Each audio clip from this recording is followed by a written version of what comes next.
Hi friends, இன்றைக்கி நம்ம கிச்சனில் நம்ம வீடே மணக்கிற மாதிரி ரசம் வைக்கிறதுக்கு தேவையான ரசப்பொடி நம்ம வீட்டில் எப்படி ப்ரிப்பேர் பண்ணுறது தான் பார்க்க போகிறோம். இந்த பொடி இருந்தால் போதுங்க, 2 நிமிஷத்தில் நம்ம ஈஸியாக ரசம் ப்ரிப்பேர் பண்ணிடலாம்.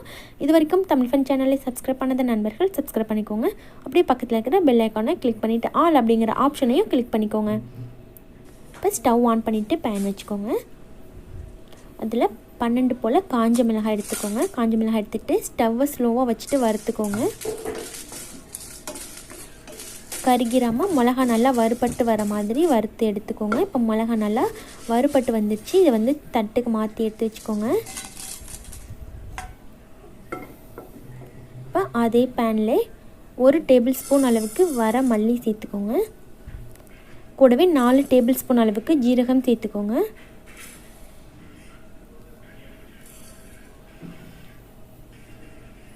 ஜீரகம் சேர்த்ததுக்கப்புறமா 1.5 டேபிள் ஸ்பூன் அளவுக்கு மிளகு சேர்த்துக்கோங்க. பிகினர்ஸ்க்கு ரொம்ப யூஸ்ஃபுல்லாக இருக்கும் அப்படின்றதுக்காக தான் இன்றைக்கி வந்து நான் மெஷரிங் ஸ்பூனில் வந்து அளவெல்லாம் எடுத்து காமிச்சிருக்கேன். ரொம்ப பர்ஃபெக்டாக நல்லாவாக இருக்கும்.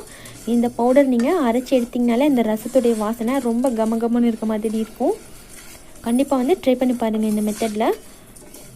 இப்போ மசாலாலாம் சேர்த்துட்டு ரொம்ப வறுத்துறாதீங்க. ஸ்டவ்வை ஸ்லோவாக வச்சுட்டு ஒரு நிமிஷம் மட்டும் வறுத்துக்கோங்க.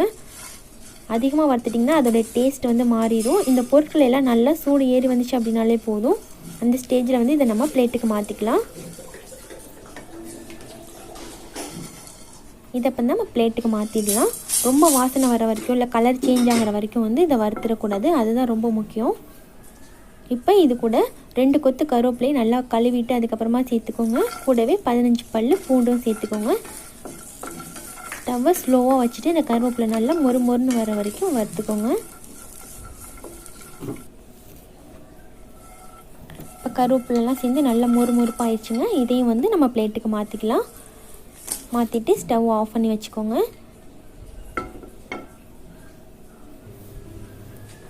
இந்த பொருட்கள்லாம் கொஞ்சம் நல்லா ஆறி வந்ததுக்கப்புறமா மிக்ஸி ஜாரில் சேர்த்து இதை நம்ம பவுடர் பண்ணிக்கலாம். இதே போலவே சாம்பார் பவுடர், பிரியாணி மசாலா பவுடரில் நம்ம சேனலில் ஏற்கனவே அப்லோட் பண்ணியிருக்கோங்க. ரொம்ப பர்ஃபெக்டான அளவுகளோடு அப்லோட் பண்ணியிருக்கோம். அந்த வீடியோவோட லிங்க்லாம் வந்து நான் டிஸ்கிரிப்ஷன் பாக்ஸில் கொடுக்குறேன். வேணால் போய் செக் பண்ணி பார்த்துக்கோங்க ஃப்ரெண்ட்ஸ். இது போல் நம்ம ஒரு தடவை ரச பவுடர் நம்ம ரெடி பண்ணி வச்சிட்டோம் அப்படின்னா 2 மாதம் வரைக்கும் நம்ம இதை யூஸ் பண்ணிக்கலாம். அதோடைய வாசனை மாறாமல் இருக்கும். ரொம்ப ஈஸியாக நம்ம ரசம் ப்ரிப்பேர் பண்ணுறதுக்கும் ஹெல்ப்ஃபுல்லாக இருக்கும். இப்போ இது கூட 1/2 டேபிள் ஸ்பூன் அளவுக்கு பெருங்காய பவுடர் ஆட் பண்ணிக்கோங்க. கூடவே 1 துண்டு மஞ்சள் சேர்த்துக்கோங்க. இந்த மஞ்சள் வந்து சின்ன பீசஸாக தட்டிக்கோங்க. வீட்டில் உரல் இருந்துச்சு அப்படின்னா அதில் போட்டு குட்டியாக தட்டிட்டு அதுக்கப்புறமா மிக்ஸி ஜாருக்கு சேர்த்துக்கோங்க. அப்போ தான் வந்து நல்லா நைஸாக அரைச்சி வரும். எல்லாத்தையும் சேர்த்துட்டு இப்போ இதை வந்து கொஞ்சம் குறைப்பாக அரைச்சி எடுத்துக்கலாம். ரொம்ப நைஸ் பவுடர் ஆக்க வேணாம். பாருங்கள், இப்போ இந்த வாசமே வந்து ரசத்துடைய வாசம் வர மாதிரி இருக்குது. அவ்வளோ ஒரு வாசமாக இருக்குது. இதே போல் இதே அளவில் நீங்கள் ரசப்பொடி இதே மாதிரி செஞ்சு பாருங்கள். எப்படி இருந்துச்சுன்னு மறக்காமல் கமெண்ட் பண்ணுங்கள். இந்த வீடியோ உங்களுக்கு பிடிச்சிருந்தால் லைக் பண்ணிவிட்டு உங்கள் ஃப்ரெண்ட்ஸுக்கும் ஷேர் பண்ணிக்கோங்க. தேங்க்யூ.